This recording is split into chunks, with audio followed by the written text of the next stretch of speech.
What is up, guys? Yes, it's been a long time since we've done an episode of Guys Time with the Brys.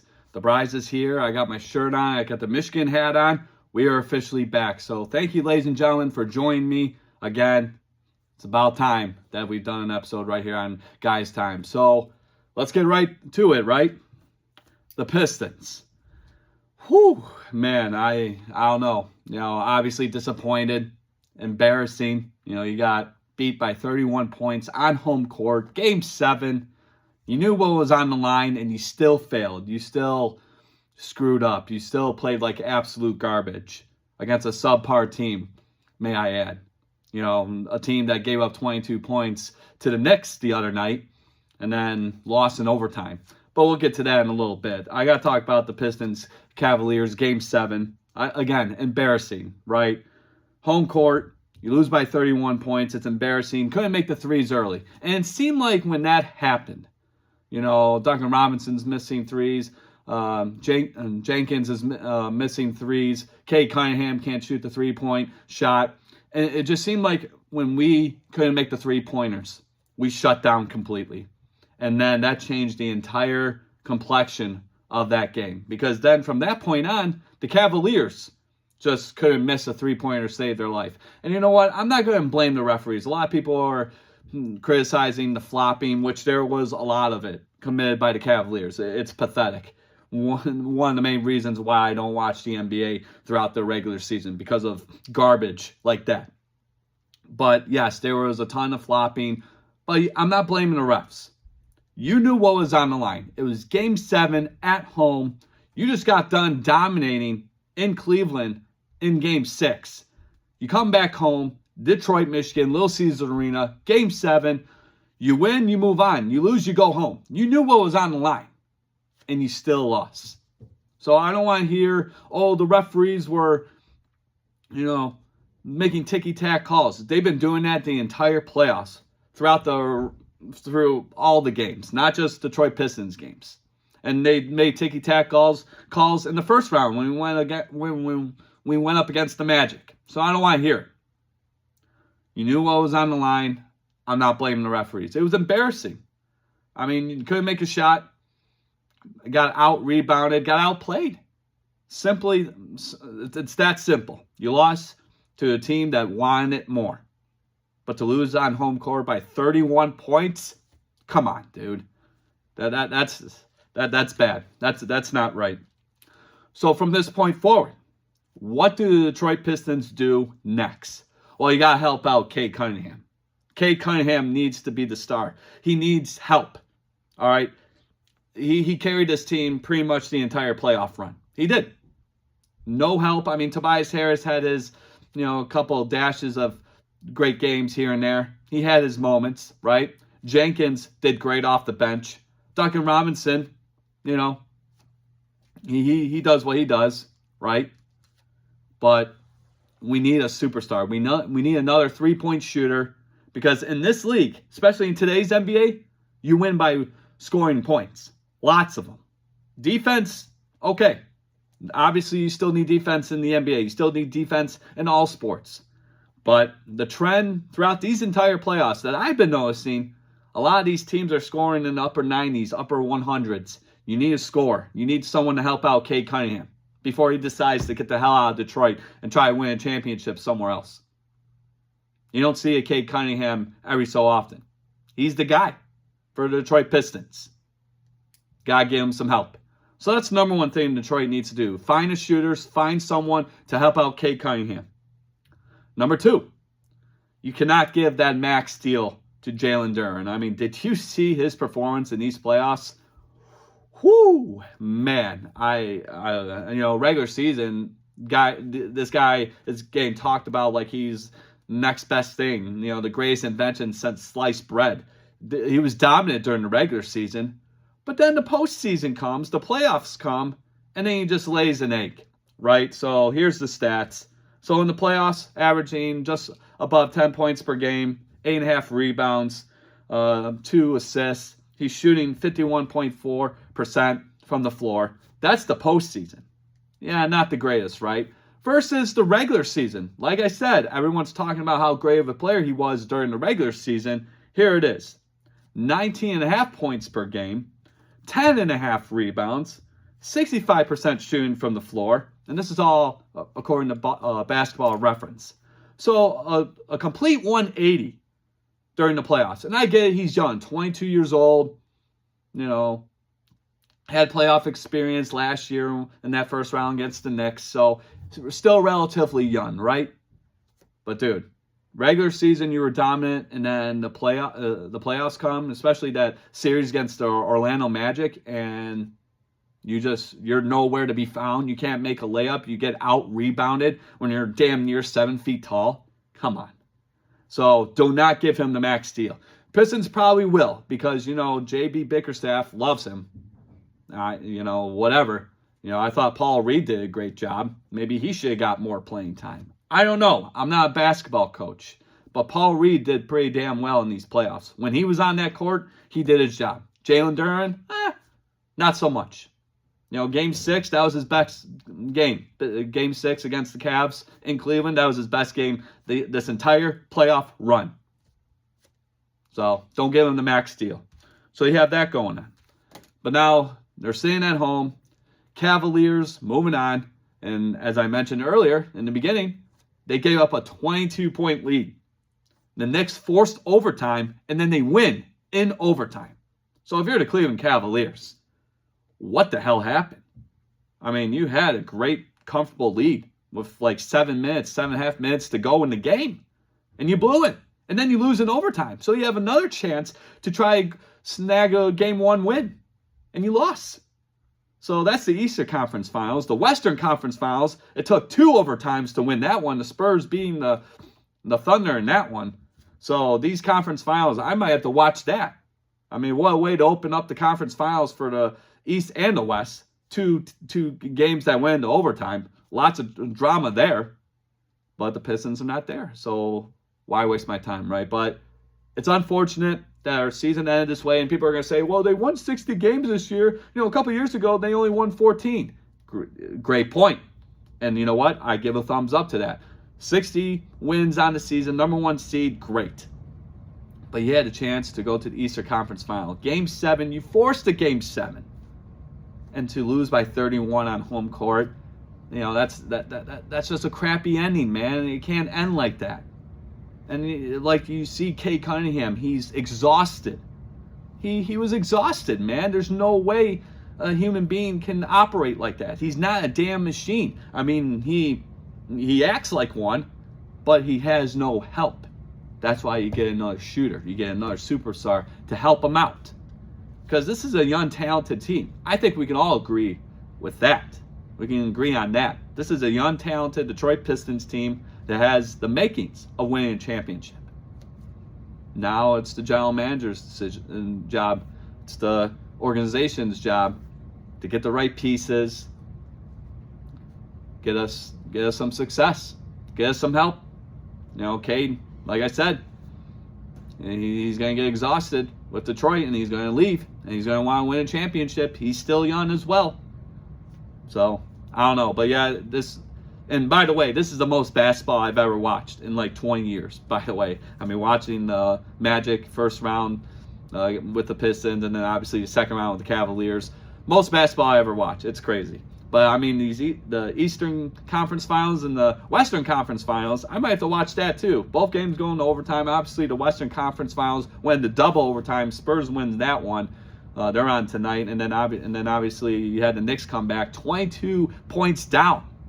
Beat the Cavaliers. They forced overtime, and then they beat the Cavaliers in overtime.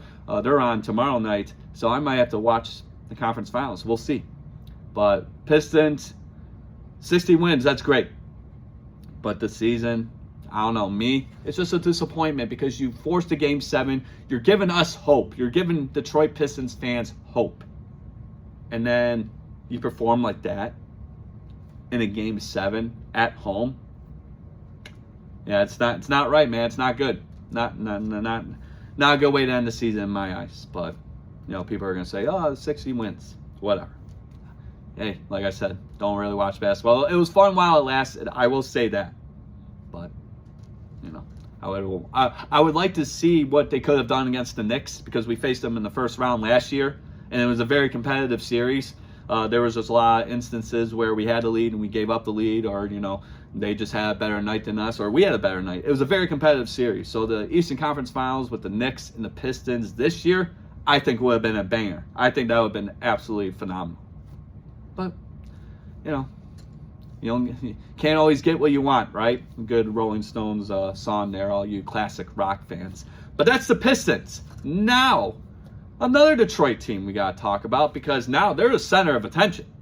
If the Pistons went to the Eastern Conference Finals, maybe this team doesn't get all the spotlight. But the Pistons are done now. Red Wings didn't make it to the playoffs. Lions don't start till September. We got a few months away. We're a few months away from the NFL. So now the only Detroit team where all eyes are on them, the Detroit Tigers. Yeah, the Detroit Tigers. Yeah, they're doing so well, aren't they? Oh, my God. Where do I begin with this team? 20-29. They lost again last night. They lost to the Cleveland Guardians. This team just keeps losing and losing and losing. And they can't score more than 2 runs. So the Tigers are 20-29 now, 4th in the AL Central. So that just tells you how horrible and how much hot garbage the AL Central is, right? But yeah, it's disgraceful. It's disgusting to watch. They have the injuries. I don't care about that. I don't care. You see teams all the time compete with injuries. That's an excuse. So as a result of last night's loss, the Tigers have lost 4 in a row. They've lost 11 out of the last 13. And they scored 3 runs. So, hey, first time you've done that in 5 days. Like, what I don't know. With this offense, I don't know. It's bad. It's a bad sign to see. Since May 1st, guys. Since May 1st, this is according to ESPN, they're 4-13 so far in the month of May. Yeah. And I get it, there's a lot of baseball to be played. You got the All-Star break, and maybe they will come out of nowhere. Last couple years, they have a hot start, and then they just have a complete and utter disaster later in the season, right? Well, maybe it's a flip-flop. Maybe this year they start off horrible, which, like I said, they lost 11 out of the last 13 games. That's god-awful. But then maybe they pick it up after the All-Star break. We'll see. Like I said, lots of baseball to be played, but it's not enough for me to pay $200 a year to watch this garbage team. I'm not doing it. Well, maybe put it on regular TV like it was 15 plus years ago, instead of me subscribing $200 a year to watch a subpar team who can't score more than 2 runs a game. Oh, injuries. Don't want to hear it. So 4-13 record since May 1st, since the beginning of the month. Lost 11 out of the last 13 with the loss last night to the Cleveland Guardians. That's 2 they've dropped. They got 2 more games. They're on tonight, 6:40 p.m. And this is at home, too. So do something. Win. Score more than 3 runs. Get us something to be excited about. But, you lost all these games. You get swept by the Red Sox, one of the worst teams in the MLB. The Mets, too bad. Another bad team. You get swept by both of them during this horrible stand, I guess you can say. You dropped 2 out of 3 against Toronto. Okay, they're a decent team. But then Cleveland, you lost the first 2 games. You got to win tonight. Do something, man. I don't care. Oh, pitching's bad. We're hurt. No one can score. I don't care. Figure it out, man. AJ Hinch, you're the manager. Figure it out. This is horrible baseball. This is embarrassing. Can one Detroit team do something, please? You got Tigers absolutely sucking right now. The Detroit Pistons got eliminated in the playoffs. The Red Wings didn't even make it to the playoffs this year. It's been a decade since that's happened, the last time they've been to the playoffs. And the Detroit Lions, we'll get to them in a little bit. So much false hope. But can one of these teams, damn it, bring a championship to the Motor City? Please. Too much to ask, perhaps? I don't know. But, yeah, this Detroit Tigers team, I don't know. But yeah, lack of offense. I mean, that offense is completely dead. I mean, they just cannot score any runs. You know, you got Riley Green, Torkelson. Oh, yeah, the torque bombs. Yeah, it doesn't matter if you're still losing games. Great. I mean, is that all he could do? Could he get on base? I mean, whatever. Kevin McGonigal started great, the rookie sensation. And then he dipped down a little bit. Dingler. I mean, these are guys that are supposed to be your guys. These are bats we are counting on during this time when we have some offensive players hurt. You know, Skubal's hurt. I mean, he's a pitcher. I get it. Verlander's been out. Carpenter's been out for a while. Parker Meadows, God knows when he's coming back. He took a bad collision a little over a month ago with Riley Green. Gleyber Torres, their second baseman from the New York Yankees. Well, you know, he's hurt too. So all these injuries are hurting this team. I get it, but doesn't give you an excuse losing games. And when you cannot score more than 2 runs, with the exception of last night, of course, that's embarrassing. You're professional athletes. You're professional baseball players. Figure it out. But yeah, these injuries, I don't care. Guys need to step up. Figure it out. You got to win tonight, 6:40, at home against the Cleveland Guardians, division rival. But 20-29, 49 games in, yeah, okay. And you want me to pay $200 a year for the whole year to watch this team? Not going to happen. But Tigers need to figure it out. So that's the Tigers. Maybe now we can talk about something a little more entertaining, right? The Stanley Cup playoffs. Yes, something to get excited about because these Stanley Cup playoffs, as usual, right? Phenomenal. I mean, it doesn't get any better than that. You guys know this. If you know me, I'm a football guy. Loved football ever since I was, as long as I could remember. But when it comes to the playoffs, the format, the drama, you know, the goals, the hits, the players, the plays, the games, the matchups, the excitement, the NHL playoffs, the NHL playoffs, the Stanley Cup playoffs have it figured out for sure. They know what they're doing. It's hockey. It's fun. It's exciting. But it's amazing. I love watching Stanley Cup hockey. I wish the Red Wings were in the playoffs. That would have been nice, right? Something to watch, especially here in Michigan. But beggars can't be choosers, right? They need to figure it out as well. But we're on to the conference finals. Just like the NBA finals, we're on to the conference finals. So game 1 of the Western Conference Finals tonight, 8 o'clock ESPN. We got the Vegas Golden Knights going up against the Colorado Avalanche. 2 teams, love to score, love to hit, love to take shots. This is going to be a very exciting matchup. This is going to be a very exciting Western Conference Final. So you got that going on. Then you got the Eastern Conference Finals. You got the Carolina Hurricanes and the Montreal Canadiens tomorrow night, 8 o'clock on TNT. Canadiens, man, they won in overtime. Game 7 on the road against the Sabres. A great way to rally that team. Martin St. Louis, one of the best players I've ever seen play hockey. He knows what he's doing with the Canadiens. Watch out, Hurricanes. I mean, the Hurricanes. That's another team who's in the playoffs every single year. Rod Brind'Amour, he won the Stanley Cup with them as a player way back in 2006. Yes, damn near 20 years ago. I was 10 years old. Or I might have been 9. 9 years old when the Carolina Hurricanes won the Stanley Cup with Rod Brind'Amour, the captain, hoisting that Stanley Cup. And that was after the lockout, too. But the Canes, ever since he's been the coach, they made it to the playoffs. But they just cannot get past the conference finals. They never, in the stretch that I'm about to read to you, they haven't been to the Stanley Cup finals. They always get beat in the conference finals, whether it's against the Bruins, which happened a few times, whether it's against the Panthers. They just cannot get past. So what's it going to take for the Hurricanes to get past the Canadiens? It's a tough task because this Canadian team looks tough. I mean, they look really tough. So the Hurricanes need to step it up. You got to figure out a way. You win game 1 at home. I think that sets the tone for the rest of the series. But talking about these Hurricanes, so their recent playoff success, right? So 2018-19, this is Rod Brittamore's first year as the head coach. Again, former player, former Stanley Cup champion with these Carolina Hurricanes. They lost in the conference finals, as I mentioned, to the Boston Bruins. They got swept, right? And then the following year, they lost in the first round against the Bruins. The following year, 2020-21, so this is COVID year. It was a little wacky. It was a little goofy, the playoff format during COVID. They lost in the first round against the Lightning, and the Lightning ended up winning the Stanley Cup that year. 2021-22, they lost in the second round against the Rangers.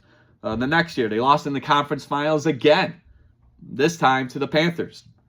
And then 2023-24, they lost in the second round to the Rangers again. And then last year, they lost in the conference finals against, you guess it, the Florida Panthers. So what's it going to take for the Carolina Hurricanes to get past this round and make it to the Stanley Cup Finals? First time since 2006. You got a tough ask. I mean, you're going up against the Canadiens. This team got lots of energy. They're a fresher team because it just seems like the Hurricanes have been off for a very long time. So you got the fresher team, I do believe, with the Canadiens. I mean, they're ready to go, but the Hurricanes, how are you going to respond to this tough Canadiens team? But yeah, the Canadiens win in overtime on the road in Buffalo. That was a hell of a series. Another Game 7. I mean, it seemed like we've had so many of them this entire Stanley Cup playoff run. But yeah, that's going to be an interesting game. But that's tomorrow's action. Thursday, 8 o'clock on TNT. Hurricanes, Canadiens, Eastern Conference Finals. Game 1. Place some bets. It's going to be a good one. But now let's go back to these Western Conference Finals. So you got Vegas Golden Knights and Colorado Avalanche, as I mentioned. Tonight, Wednesday, 8 o'clock on ESPN. And then both average around 3 goals a game. And like I said, these teams like to score. They like to score, man. 29 shots per game for Vegas, 33.7, damn near 34 shots per game for the Avalanche. So like I said, this is going to be a very interesting matchup. This is going to be, lots of offense, offensive-driven game. I do believe that you're going to see a lot of hits, a lot of aggression between these two teams. A lot of physical play between for the Vegas Golden Knights and the Colorado Avalanche. This is going to be awesome. I think this is going to be the better of the two. I think they're both going to be great, the Eastern Conference Finals and the Western Conference Finals. But the Western Conference Finals, I think, are going to be a little better. It's just they're, 8 o'clock's a good start, but, you go to Vegas and then you might play at 10 and 9. And it's like, that's a little too late for me. Yeah, I know. I'm an old man. I'm getting old. Yeah, I know. Is it too obvious? But anyways, yes, Vegas and Colorado. This series is going to be great. So, yeah, lots of scoring. And you saw in the last round between the Golden Knights and the Ducks, there were lots of scoring there. And then you saw it with the Avalanche and the Wild. So it makes sense that these two teams, the Avalanche and the Vegas Golden Knights, meet up in the Western Conference Finals. Game 1's tonight. Play some bets. And then these teams have actually met before in the playoffs. Way back in 2020-21 season. COVID year, right? Weird playoff year. Vegas beat the Avs in 6 games, 4-2. So now the Avalanche, they got to remember that. And do they bounce back this time and beat the Vegas Golden Knights to reach the Stanley Cup Finals? Or does Vegas repeat from what happened 5 years ago? So these teams met before. We got game 1 on tonight. Vegas Golden Knights, Avalanche. Play some bets on that one. Tomorrow night, got game 1 of the Eastern Conference Finals. Canadiens, Hurricanes. Play some bets on that one as well. Stanley Cup playoffs. Absolutely amazing. Fun. Exciting. Doesn't get any better than that, man. Watch some Stanley Cup playoffs tonight. It's going to be a good one. Now we got to jump over to the NFL. So the schedule came out last week for all 32 teams. So Detroit Lions, according to the NFL, the power rankings, or strength of schedule statistics, they have one of the easiest schedules, apparently. Now, wait a minute. I don't care if on paper they have one of the easiest schedules. Wake me up in week 1 when they play against the New Orleans Saints at home. That will tell me how this team's going to be for the rest of the year. And I get it, it's week 1. Oh, you can't judge a team by week 1. In some instances, you can. And this is Dan Campbell's and Brad Holmes' 6th year at the helm. I said it numerous times. I'm not backtracking. The Lions need to win the Super Bowl this year. That's it. Figure it out. Easy schedule. I don't care. I don't care what statistics. I don't care what bonehead tells me, oh, yeah, they have one of the easiest schedule. I don't care.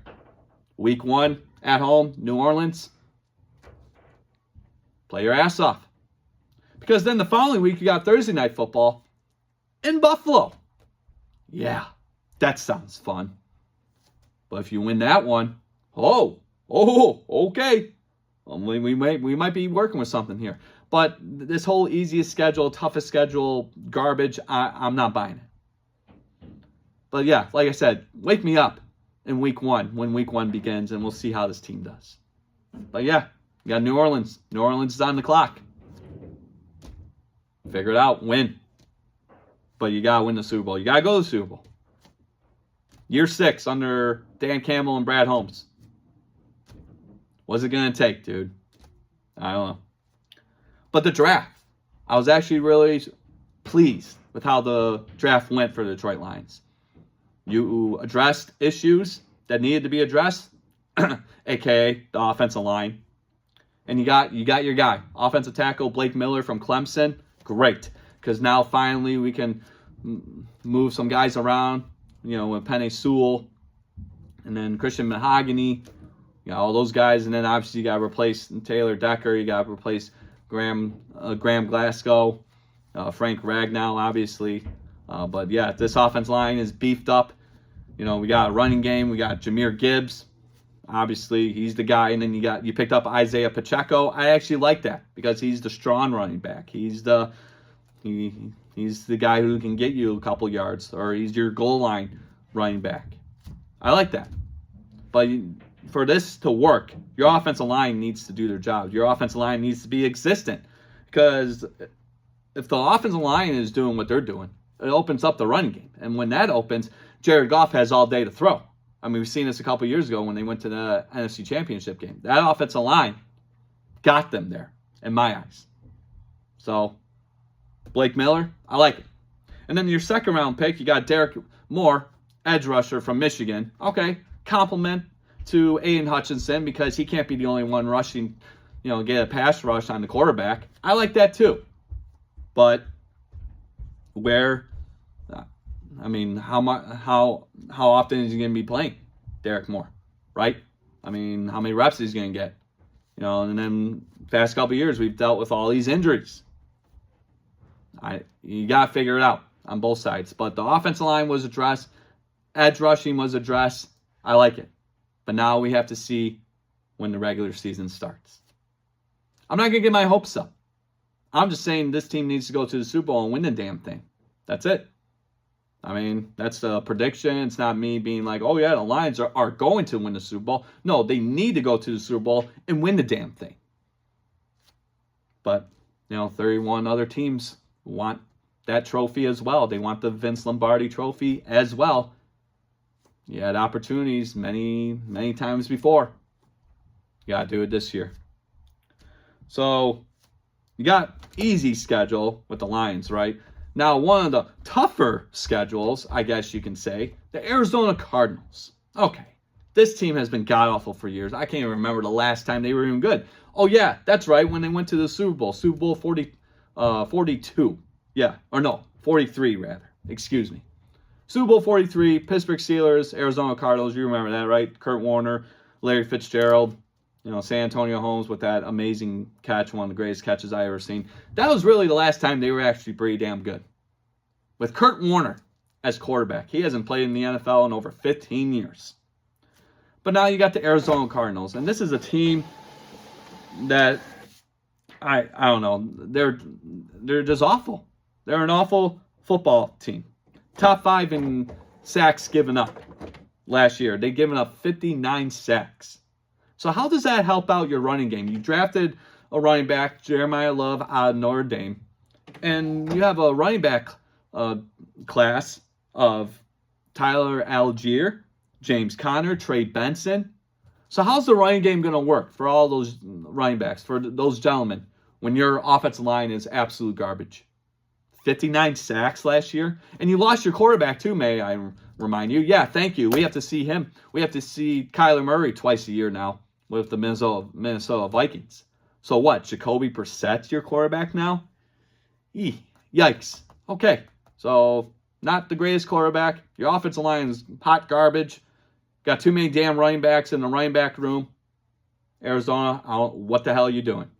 Week 1, you're in Los Angeles. You got to go up against the Chargers. Have fun with that. Then you got Seattle. Then you got San Francisco. Oh, yeah, I forgot. You're in the NFC West with those teams. Plus the Rams.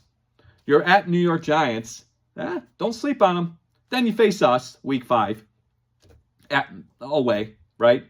Then you go to Los Angeles. Then you play Denver, at Dallas, at Seattle.